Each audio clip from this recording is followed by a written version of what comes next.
Atos dos Apóstolos, capítulo 1, versículo 12. Melhor, versículo 15. Atos dos Apóstolos, capítulo 1, verso 15. Se você puder ficar de pé só mais um pouquinho, só para a gente ler a palavra do Senhor, com reverência, com atenção, com dedicação. Diz assim, a partir do verso 15. Naqueles dias, levantou-se Pedro no meio dos irmãos. Ora, ele compunha-se a assembleia de umas 120 pessoas.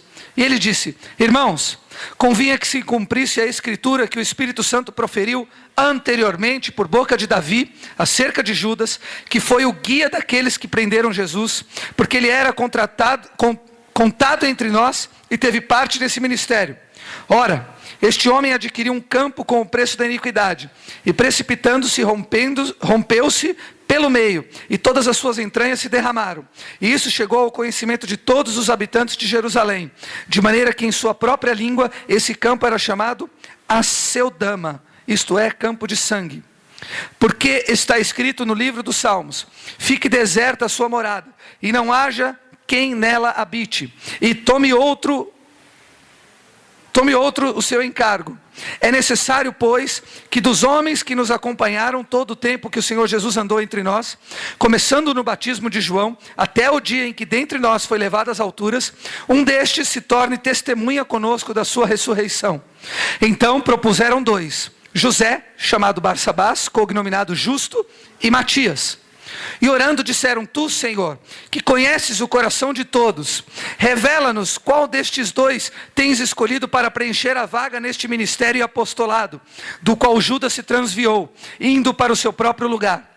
E os lançaram em sortes, vindo a sorte recair sobre Matias, sendo-lhe então votado lugar com os 11 apóstolos. Ainda com a Bíblia aberta, marca, põe o dedinho onde está e abra lá em Gênesis. Primeiro livro da Bíblia, capítulo 13. Gênesis capítulo 13, a partir do versículo 8. É depois do índice. Já é Gênesis. Gênesis 13, 8. É o primeiro livro da Bíblia. Capítulo 13, verso 8. Achou? Eu vou ler para você a partir do 8.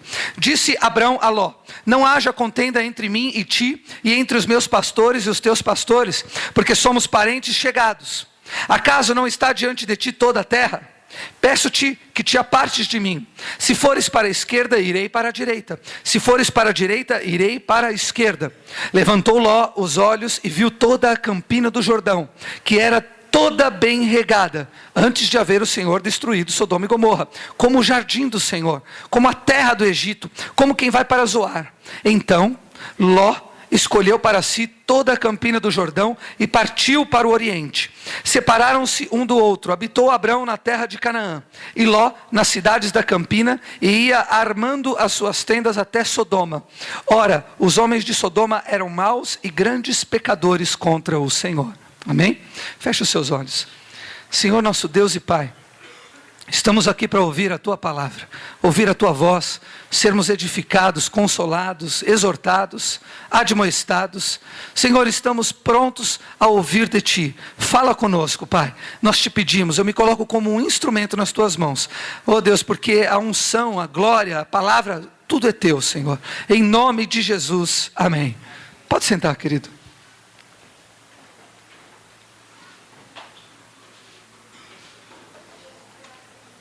O tema da mensagem de hoje é escolhendo errado.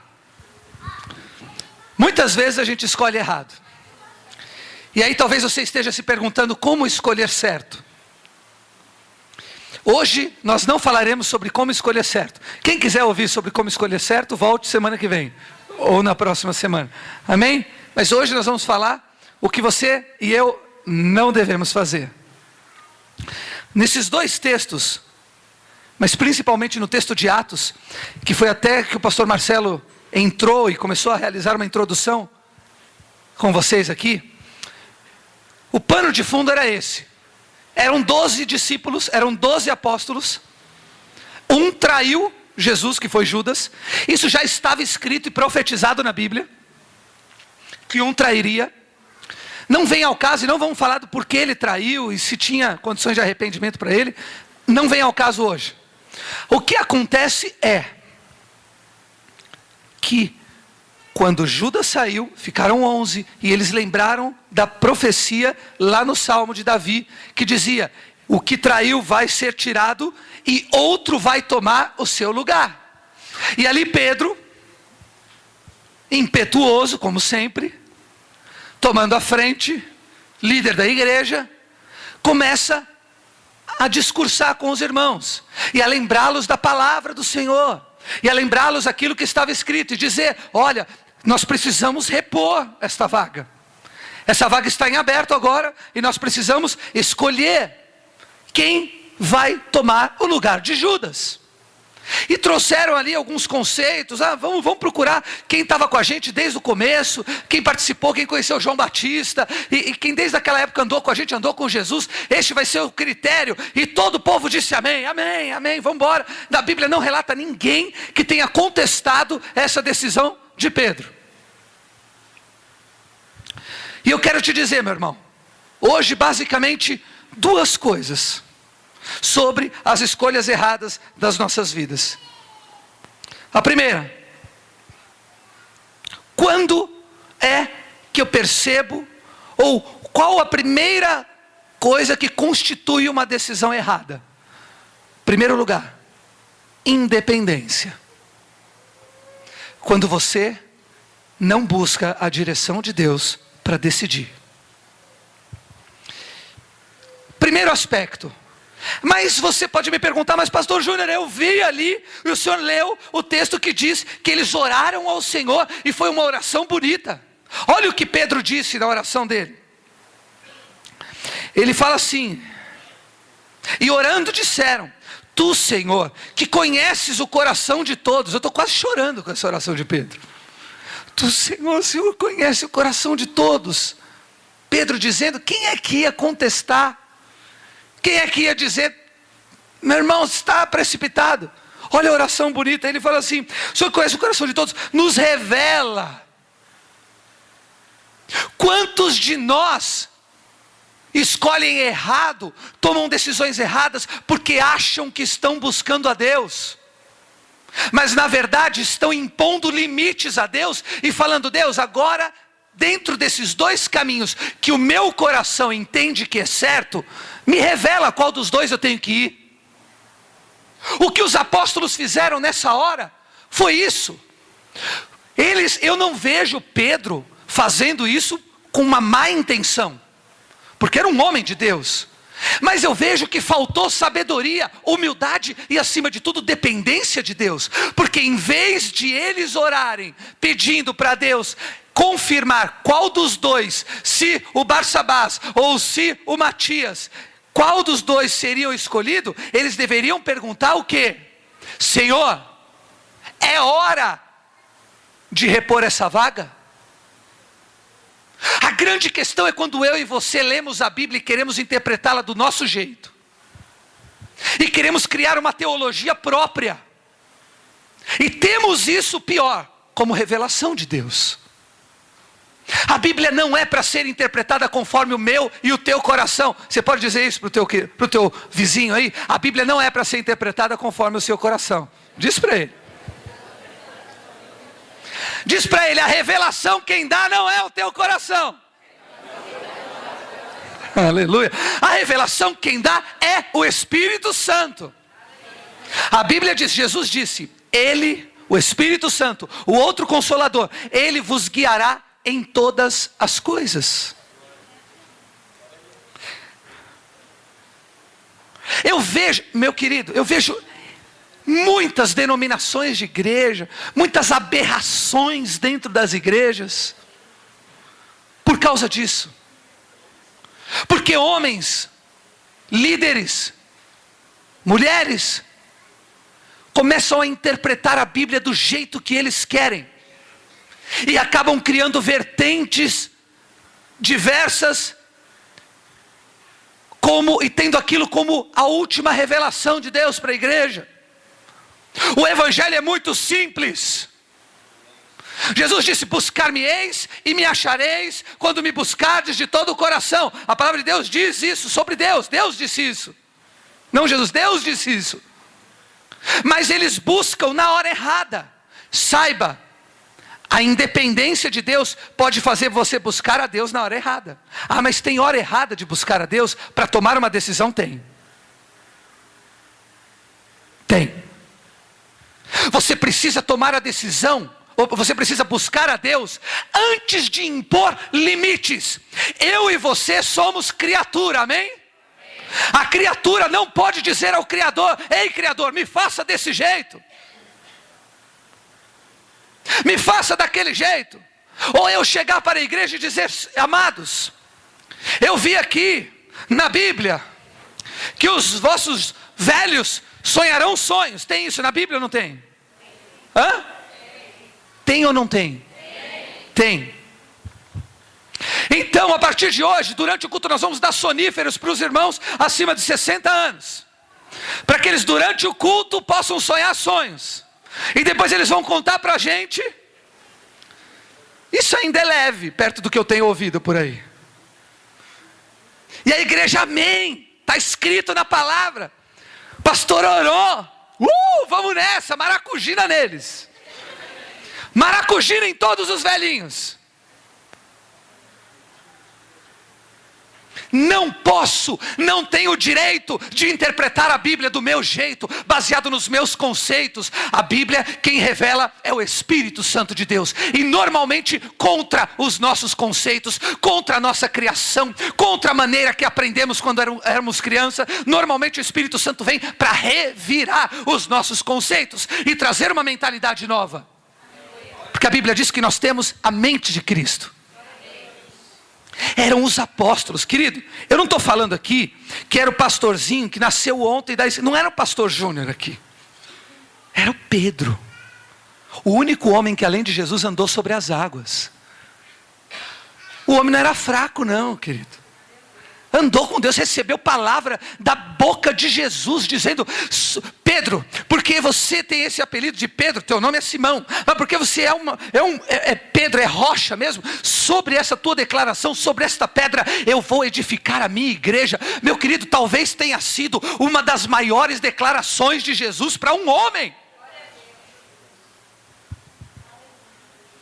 Imagina, o Marcão aqui, imagina Jesus chegando para você, Marcão, e falando: Marco, e por que você é Marco? Eu estou estabelecendo um marco novo na minha igreja por causa daquilo que você falou. Imagina Jesus falando isso para você. Muito mais do que o professor que falou ontem na convenção. Imagina Jesus falando com você. Eu não estou falando do pastor Júnior, estou falando de Jesus. E ele falou, está falado. Pedro era o cara. Ninguém levava uma com Pedro. Quando ele falava, os outros já abaixavam a orelha. Ele andou sobre as águas, velho. Você vai levar uma com esse cara aí?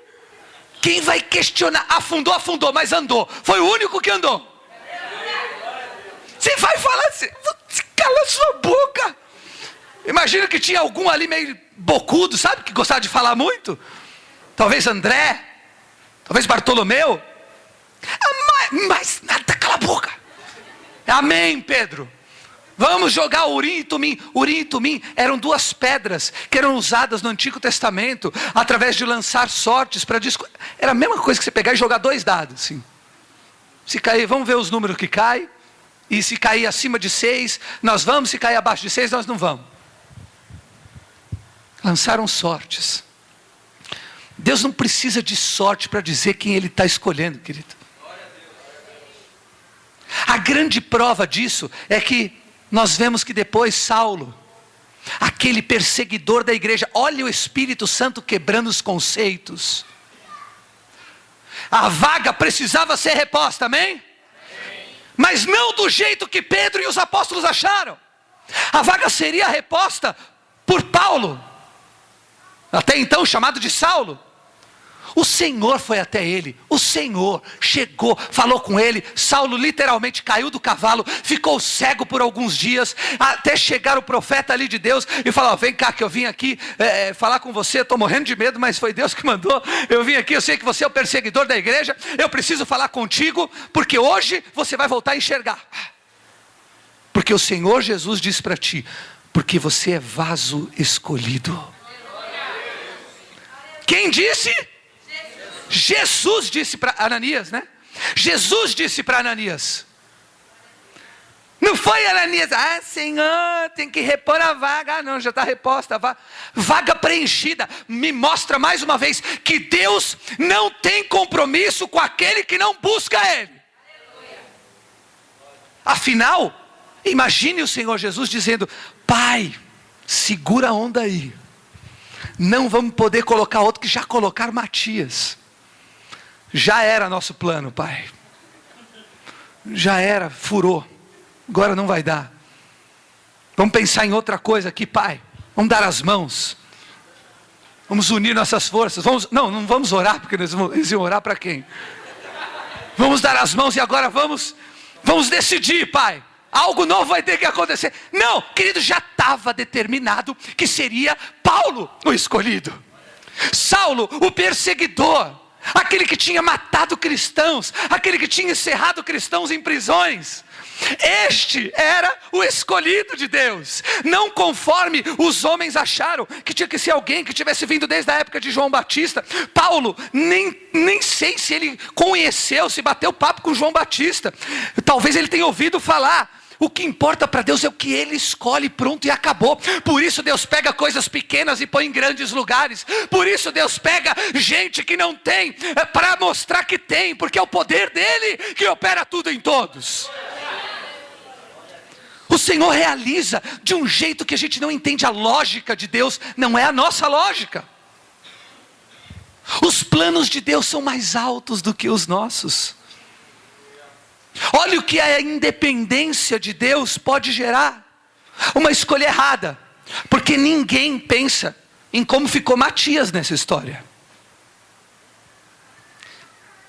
Além desse texto, você já conseguiu ler alguma coisa sobre Matias? Matias foi vítima de uma escolha errada. Como muitas pessoas hoje estão frustradas dentro de igrejas. Como muitas pessoas estão decepcionadas com a graça. Decepcionadas com o evangelho que apresentaram para elas, porque foram vítimas de uma escolha ou de uma decisão errada dos seus líderes. Eu acredito que Matias não tenha se perdido, mas eu imagino depois que Deus levantou Paulo, e Paulo foi um dos apóstolos mais usados por Deus, alcançou a Europa, foi levado diante de reis, venceu batalha. A maioria dos livros do Novo Testamento agora foram escritos por ele. Todas as cartas às igrejas, a maioria das cartas às igrejas foram escritas por Paulo. Imagina como Matias ficou nessa história, falando assim: me escolheram, mas não era eu. Não era para ter sido eu. Talvez a gente tenha pessoas aqui que estejam decepcionadas com o evangelho. É contigo que o Senhor Jesus quer falar hoje. Dizendo que independente do que fizeram contigo, o plano dele ainda está de pé. Oh, o plano dele ainda está de pé. E o que vale é o que ele disse. E eu tenho certeza que Matias não se perdeu, porque a misericórdia de Deus estava sobre ele. Eu creio que por ele ter sido escolhido pelos homens ali, algo de bom ele tinha um bom testemunho. Ele caminhava junto com os apóstolos, ele tinha uma vida reta diante de Deus. Deus tinha outro plano para Matias. Não ser apóstolo, era outro plano, não menor, não pior, era outro plano. Deus tem coisas diferentes do que nós imaginamos. Às vezes a gente está aí cantando, louvando e fala assim: ai gente, como eu queria pegar um microfone, como eu queria tocar um instrumento. E às vezes o que Deus tem para você é um ministério totalmente diferente, algo que vai marcar uma geração. E quantas pessoas não ficam paradas porque escolhem errado? Escolhe errado o ministério. Gente, eu não estou falando que aqui Pedro escolheu o pecado. Ele não chegou para os apóstolos e falou assim: vamos ver quais são as mulheres que nós vamos levar hoje para a nossa casa, para fazer uma festinha. Não era isso, eles estavam escolhendo um apóstolo. Era uma escolha espiritual, era uma escolha abençoada, era uma escolha para fortalecer a igreja. E escolher errado. Só que como o pastor Marcelo trouxe aqui, meu querido, Apocalipse diz para a gente: ei, lembra-te de onde você caiu, volta lá atrás, conserta, e de lá começa a tomar um rumo novo. Não tem recalculando rota. Não tem no reino espiritual. Glória a Deus, por isso não tem mesmo. Jesus é bússola, não é GPS. É bússola. Se a bússola está apontando que aqui é o norte, meu querido, você vai para lá, ela vai continuar apontando que ali é o norte. Você pode se picar, cair no Grand Canyon. Lá é o norte. Caiu porque quis. Estou dizendo que aqui é o norte. A palavra de Deus é bússola para nós. Ela nos dá o norte a ser seguido, a direção. Independência de Deus. A segunda história que nós lemos é uma história de Abrão e o seu sobrinho Ló. Eles saíram e realizaram algumas coisas juntas. Abraão estava numa pegada com Deus mesmo, falou: não, eu vou crescer, nós vamos comigo, vem comigo, Ló. Ele gostava muito desse sobrinho dele. Vem comigo, Ló, vamos junto, vamos prosperar em outra terra, porque o Senhor falou para eu ir. Vamos comigo, vamos. Você crê que Deus falou comigo? Eu creio. E foi junto. E de repente o Senhor foi ministrando ao coração de Abraão: ó, não dá mais para você ficar com Ló, não. Promessa que eu tinha era para você, só para você. Nada de ficar querendo arrastar as pessoas junto com você. Eu tenho algo para ti. E aí eu quero dizer uma coisa também para você, meu irmão, minha irmã. Se Deus tem uma promessa para você, não queira se amparar com pessoas para estar junto com você. Vá. E cumpra o que Deus falou para fazer da tua vida. Se Deus falou para você fazer algo, vá. Ai, deixa eu ver se alguém vai comigo. Deus falou para você ir. Então você vá. Porque se tem uma coisa que Deus tem aversão, é gente medrosa. Por várias vezes a gente vê Jesus falando assim: homens de pouca fé, por que temeis? Por que tens medo? A gente vê Deus falando para Josué: seja forte e corajoso, não temas, eu sou contigo. A gente vê por várias vezes na Bíblia, não é Deus mais do que encorajando, é falando: para de ter medo. Jesus era um incisivo. Homens de pouca fé, já chegava na lata, já dizendo qual era o problema. Por que vocês têm medo? Tenha coragem, se Deus te disse, vá e faça, porque Ele está contigo. E eu vou te falar, querido, com Deus é a maioria. Quem crê nisso? Quem não está dormindo e crê nisso?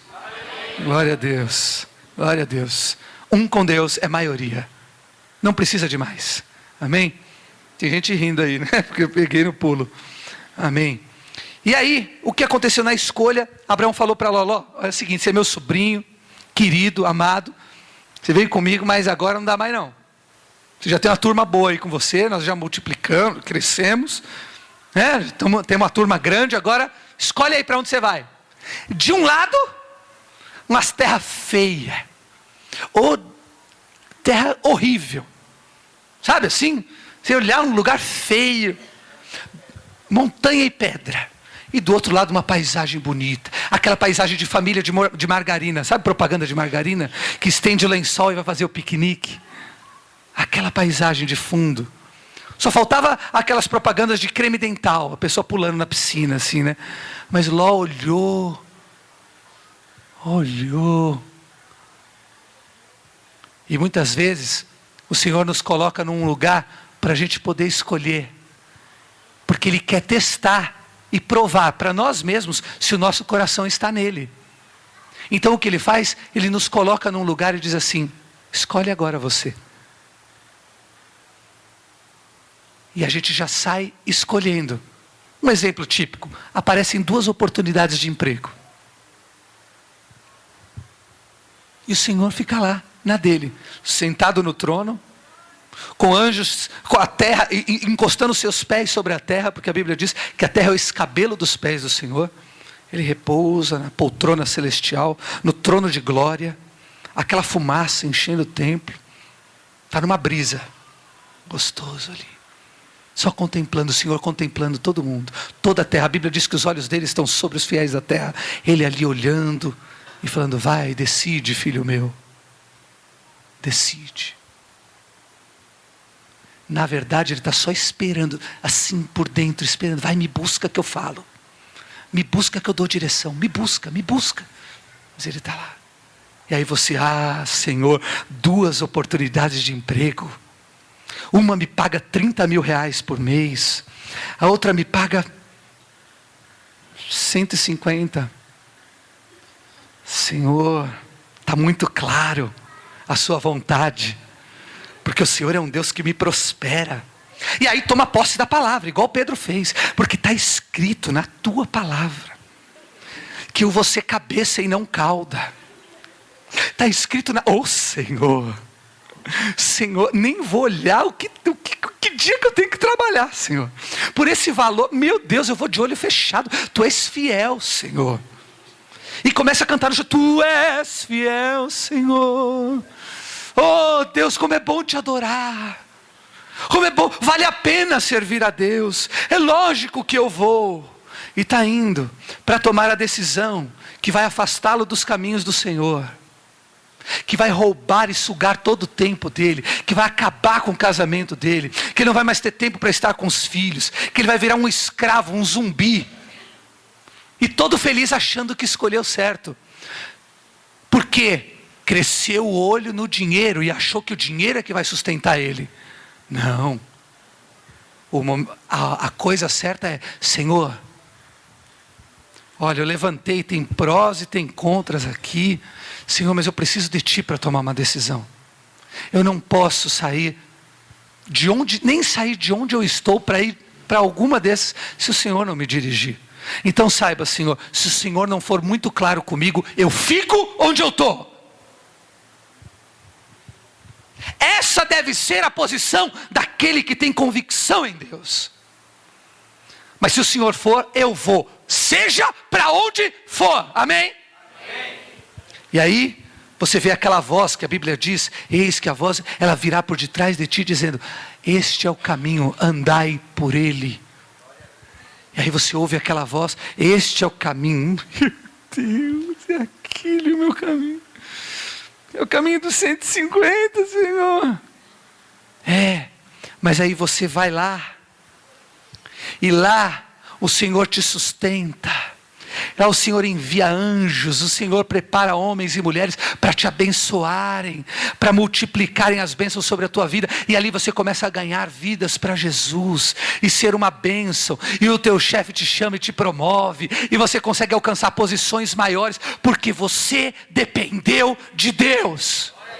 Saiba, a maior carreira do Antigo Testamento provavelmente tenha sido a de José. E ele começou como escravo. Amém? Amém? A maior carreira do Antigo Testamento talvez tenha sido a de José. E ele começou como escravo. Então não reclame do que você tem. Como escravo, Deus o abençoava. Você ganha um salário por mês? Não, ninguém ganha salário aqui. Ganha um salário por mês? Ganha, né? Então já está no lucro. Porque José começou como escravo. E acabou como governador do Egito. O segundo homem mais importante. Abaixo de Faraó, era ele que mandava. Primeiro aspecto negativo é a independência, ao tomarmos uma decisão. E o segundo, interesse próprio. Quando eu não dependo de Deus, ou quando eu olho o meu interesse: essa terra é bonita. Gente, você acha que eu vou para uma terra toda pedregosa e montanhosa? Eu vou para uma terra bonita, planície, Campinas.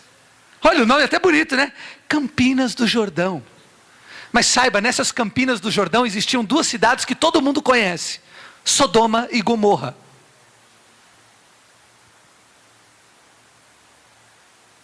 Que foram destruídas por Deus por causa da iniquidade, do homossexualismo, da promiscuidade, do pecado que dominava essas cidades.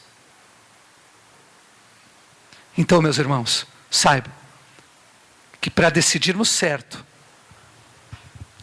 nós precisamos de muitas coisas. O que nós não podemos ter é independência de Deus e tomar decisões baseadas nos nossos próprios interesses. O que tem que prevalecer é a direção de Deus na minha e na tua vida, para qualquer decisão que você for tomar. Amém? Porque as consequências são danosas e podem ser drásticas de uma decisão errada. Em compensação, quando a gente falar das decisões certas, a gente vai ver a maravilha que é poder decidir corretamente. E o fruto de tudo isso, daquele que decide corretamente na presença de Deus. Isso aqui é uma mensagem atual, que podia ser pregada há 2, 3 mil anos atrás e pode ser pregada hoje. E vai poder ser pregada até Jesus voltar. Porque nossa vida é uma vida de decisões. Todos os dias nós decidimos coisas na nossa vida. Tá certo? Eu vou fazer isso ou vou fazer aquilo? Lógico que você não vai parar para orar, para saber qual sapato você vai pôr no dia. Se você quiser fazer isso também, nada contra. Mas busque a Deus antes de tomar suas decisões. E não busque a Deus como Pedro buscou. Senhor, eu tenho essas duas opções. Não, sempre esteja aberto a uma terceira opção. Porque, eu vou te falar, existem 3 respostas de Deus, basicamente, para as nossas orações. Quem crê nisso? Você crê sem saber, mas eu vou te falar, talvez alguns saibam. Existem 3 respostas possíveis de Deus para as tuas orações. Sim. Existe o não, existe o espera. E fica de boa. Existe o vai orando. Vai orando que eu estou gostando. Continua na minha presença, mas agora eu não falo. Então, Deus pode te responder a terceira resposta. Deus poderia dizer para eles, eu creio que o que Deus gostaria de dizer para os apóstolos seria, espere. Se Pedro tivesse orado da maneira certa, Senhor, é momento de nós repormos aquela vaga, agora que foi deixada por Judas, e o Senhor ia falar, espera, porque eu estou separando o vaso. Estou escolhendo, isso vale para as meninas que não estão namorando. As meninas que saem atirando para todo... Não é para atirar. Onde pegar está valendo. O que vier lucro, Senhor. O que aparecer é resposta tua, Senhor. Não. Aos meninos também. Aos meninos também. Eu diria para alguns, eu já diria antes de Deus, espera. Eu já diria para os mais novinhos, espera. Nem precisa orar para Deus. Eu já digo aqui, espera, amém? Como pastor, amém, Marcelo? Você me dá apoiando nisso? Glória a Deus. Então espera, nós estamos dizendo espera para vocês. Agora, temos umas irmãs aí, vou te falar, tem uns irmãos muito vacilão, viu? Tem uns irmãos perdidos que não oram para Deus, porque isso aqui é um manancial. Essa terra é manancial, mana leite e mel. Como tem mulher bonita esperando homem aqui, mas homem sério, né? Na hora que apareceu um, ele foi, puxou, que nem esponja. Mas os homens não oram. Eles, nesse lugar feinho aí, só tem gente feia. Mal sabe eles que aqui está a nata. Aquilo que você... É ou não é? Ou não? Só tem gente feia aqui. Eu sou bonito, desculpa aí. Você também? Dá um sorriso para quem está do seu lado. Glória a Deus. Olha um sorriso bonito, hein? Aleluia. Só tem gente bonita aqui. Nós precisamos, queridos, entender as respostas de Deus. E estamos sempre abertos a que Ele diga algo contrário à nossa vontade, amém? Sempre vai valer a pena. Eu queria pedir ao Ministério de Louvor que viesse aqui, para nós louvarmos com cântico e encerrarmos o nosso culto. Mas nós temos muitas coisas para pensar e refletir. Porque uma coisa é certa, querido, talvez você esteja vivendo uma situação ruim hoje, por causa de uma decisão errada que você tomou.